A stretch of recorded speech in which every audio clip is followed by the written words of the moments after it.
கிச்சனில் பிரண்டை துவையல் எப்படி பண்ணுறதுன்னு பார்க்கலாம் வாங்க. தேவையான பொருட்களும் பிரண்டை வந்து மோரில் கழுவி வச்சுருக்குறாங்க. ஏன்னாக்கா இது நம்பிச்சில் அரிப்பு ஜாஸ்தியாகுங்க. மோரில் கழுவி வச்சுருக்குறாங்க.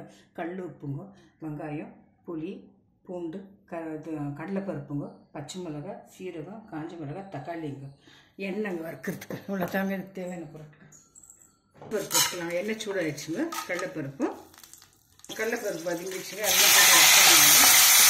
இங்கே பிரண்டை போட்டு வதக்கிக்கலாம். வதக்கிட்டு கிரைண்ட் பண்ணிக்கலாம். ஃப்ரை ஆகிடுச்சு. மிக்சியில் போட்டு கிரைண்ட் பண்ணிக்கலாம்.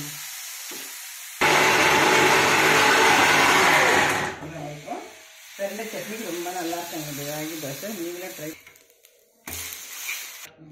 பிரண்டை சட்னி ரெடி ஆகிடுச்சுங்க ஃப்ரெண்ட்ஸ்.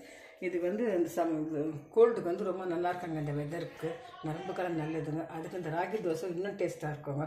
நீங்களும் ட்ரை பண்ணுங்கள் ஃப்ரெண்ட்ஸ். ராகி தோசை பிரண்டை chutney healthy breakfast. Thank you for வாட்சிங் ஃப்ரெண்ட்ஸ்.